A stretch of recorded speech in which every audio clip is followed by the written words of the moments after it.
안녕하세요. 천재개미입니다. 오늘은 차이나 전기차가 큰 하락을 하면서 장을 시작을 하고 있는데 아마 많은 분들이 걱정하고 계실 것 같아서 이렇게 영상을 만들게 되었습니다. 먼저 오늘은 차이나 전기차의 하락 이유에 대해서 알아보고 지금부터 나올 수 있는 모든 경우의 수들을 알아보고 또 우리가 지금 어떻게 대응을 하면 좋을지에 대해서 저의 생각을 이야기해 보도록 하겠습니다. 자, 먼저 차이나 전기차가 오늘 3.2% 하락하면서 다시 만원이 깨지게 되었습니다. 차이나 전기차가 하락한 이유로 가장 큰 원인은 당연히 이 중국 증시의 하락입니다. 중국 주식들로 이루어져 있는 차이나 전기차이기 때문에 이 중국 증시의 하락이 굉장히 많이 반영이 되었을 것으로 보여집니다. 중국 증시는 저번 주에 있었던 수출입 물가지수 이러한 것들이 모두 부진을 했고 또 컨트리가든 벽개원이 이 부동산 개발 업체가 디폴트 위기에 빠지게 되면서 저번 주 금요일에 정말 급락을 했었고 오늘 이 하락을 반전시키지 못하고 다시 하락하면서 시작을 하고 있습니다. 자, 먼저 중국 수출입 지표의 부진에 대해서 보도록 하겠습니다. 정말 이 수출입 지표가 굉장히 최근에 반등하지도 못하고 몇 개월 연속 계속해서 하락하는 모습을 보여주고 있습니다.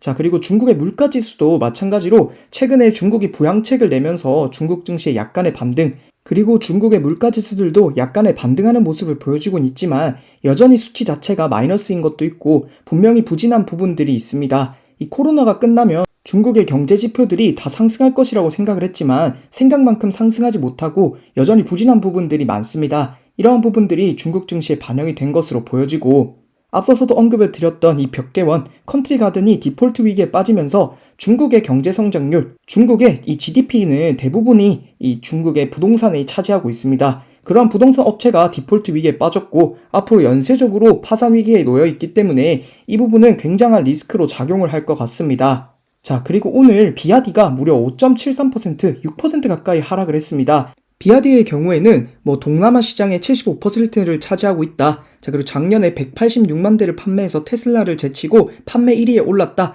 등 굉장히 호재들이 많았지만 결국에 주가가 빠지고 있는 모습을 보여주고 있습니다. 자, 그리고 중국의 최근 리튬 쟁탈전 이미 거품이 너무 많이 꼈다 이런 이슈까지 나오면서 중국 증시 그리고 중국 경제가 굉장히 안 좋으면서 비아디의 경우 호재가 나오고 있음에도 이렇게 주가가 떨어지고 있습니다. 닝더스타이도 마찬가지로 최근에 LFP 배터리 저가 경쟁 시장에서 테슬라가 먼저 저가 경쟁을 펼치면서 앞으로 이 저가 경쟁 시장으로 갈수록 LFP 배터리를 활용할 수밖에 없다. 그러면서 이 CATL의 이 판매량이나 이러한 것들이 굉장히 호재가 많이 나왔음에도 불구하고 이 닝더스타이 CATL의 경우에도 오늘 하락하면서 시작하고 있는 모습을 보여주고 있습니다. 자, 결국에 이 비아디, 닝더스타이 두 가지 모두 결국에는 이 항상 시점이 중요하게 됩니다. 아무리 호재가 많더라도 결국에 주가가 오르지 못하면 그 주식은 매수했을 때 결국에 손해를 보게 됩니다. 항상 매수할 때는 시점이 중요하다고 생각을 하고 회사의 가치, 호재, 뉴스, 이슈 이러한 것들만 가지고 시점을 파악하는 것은 저는 굉장히 어렵다고 생각을 합니다. 현재 비아디의 경우 월봉으로 보았을 때 충분히 추가적인 하락이 더 나올 수 있고 닝더스타의 경우는 주봉에서 다행히 안정적인 부분을 보여주고 있고 아직 20주선까지만 열려있다고 보여지지만 비아디의 경우 충분히 하락 추세의 전환으로 다시 한번 여기서 하락 추세가 시작되는 구간으로도 볼 수 있기 때문에 분명히 리스크 관리해야 되는 부분이 있다고 생각을 합니다. 자, 제가 저번 주 금요일에 이 급락이 나오면서 중국의 부동산 문제가 심각하다. 여기서 20주선까지 또는 이 일봉에서 아래쪽 하단 박스권까지 열려있다라고 보고 대응하셨으면 좋겠다라고 했는데 실제로 이렇게 큰 하락이 나왔습니다. 아직까지 주봉에서 5주선에 닿아 있기 때문에 충분히 추가적인 이 볼린저 밴드 하단까지도 빠질 수 있다. 전 저점이 깨질 가능성에 대해서도 생각을 하고 대응을 하셔야 되고 이 박스권 하단과 또는 전 저점 구간이 깨지는지 안 깨지는지는 이 중국 증시 그리고 또는 이 중국 주식들이 빠지는지 안 빠지는지의 여부에 따라서 갈릴 것 같습니다. 그렇기 때문에 앞으로는 이 중국 증시 그리고 중국 주식들을 정말 유의 깊게 보셔야 될 것 같습니다. 현재 나올 수 있는 케이스로는 다행히 여기서 반등을 해준다면 역헤드 앤 숄더 패턴의 오른쪽 어깨 부분이 될 수 있다고 저는 생각을 하고 있습니다. 오늘 큰 하락을 하긴 했지만 분명히 과매도인 부분이 없지 않아 있을 수 있기 때문에 충분히 여기서 양봉들이 나와서 한 3일 정도만 양봉을 해서 추세를 다시 바꿀 수만 있다고 한다면 충분히 역헤드 앤 숄더 패턴 모양을 만들 수 있다고 보고 또는 박스권 안에서 아직 하단을 빠지지 않고 다행히 반등한 것으로 확인할 수 있는데 지금 여기서 정확하게 여기서 상승을 할 것이다 또는 여기서 더 빠질 것이다 라고 예측을 할 수가 없습니다. 그렇기 때문에 제가 이 박스권 여러분들께 아직까지 이평선들이 모두 수렴한 상태에서의 발산이 아니기 때문에 충분히 언제든지 하락이 나올 수 있다. 지금은 그래서 관망하는 것이 좋다라고 이야기 드린 이유가 이런 식의 50대 50 확률, 이럴 수도 있고 저럴 수도 있기 때문에 지금은 관망을 추천드린다라고 여러분들께 이야기를 드린 것입니다. 만약에 여기서 반등을 한다면 제가 그어드렸던 박스권 상단, 그러니까 넥라인 부분을 돌파하는 시점에 매수하는 것을 추천을 드립니다.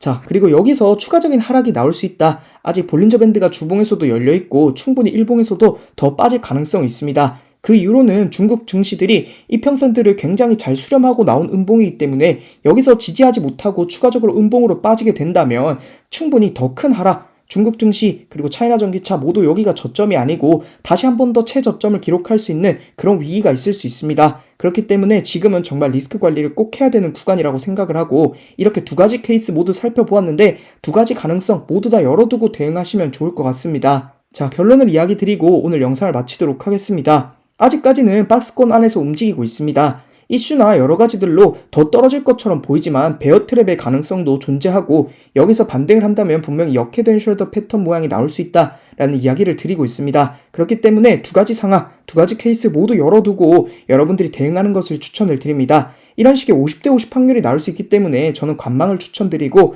정확하게 확실한 매수 시점일 때만 매수하는 것을 여러분들께 항상 강조드리고 있고 그러한 방법에 대해서는 이 기술적 분석을 꼭 공부하셔야 된다라고 생각을 합니다. 우선 박스권에서 하단에 지지하는 것을 확인하는 것이 굉장히 중요할 것으로 보여지고 만약에 여기서 지지를 하지 못하거나 또는 박스권 하단을 빠짐과 동시에 중국 증시가 함께 빠진다면 정말 큰 하락이 나올 수 있기 때문에 여러분들이 꼭 비중 조절이나 손절 이러한 것들도 생각하고 잘 대응하셨으면 좋겠습니다. 지금 현재 중국 증시에 그리고 또 차이나 전기차의 방향성이 양방향이 모두 가능하기 때문에 관망을 하고 확실한 방향성이 나왔을 때 대응하는 것이 저는 훨씬 더 안전하다라고 생각을 합니다. 여러분들도 제 이야기를 잘 참고하셔서 고민해보시고 여러분들이 대응하시는데 또는 매수나 매도하시는데 조금이나마 도움이 되었으면 합니다. 제 영상을 봐주셔서 감사드리고 다음에는 더 좋은 영상으로 찾아오도록 하겠습니다. 감사합니다.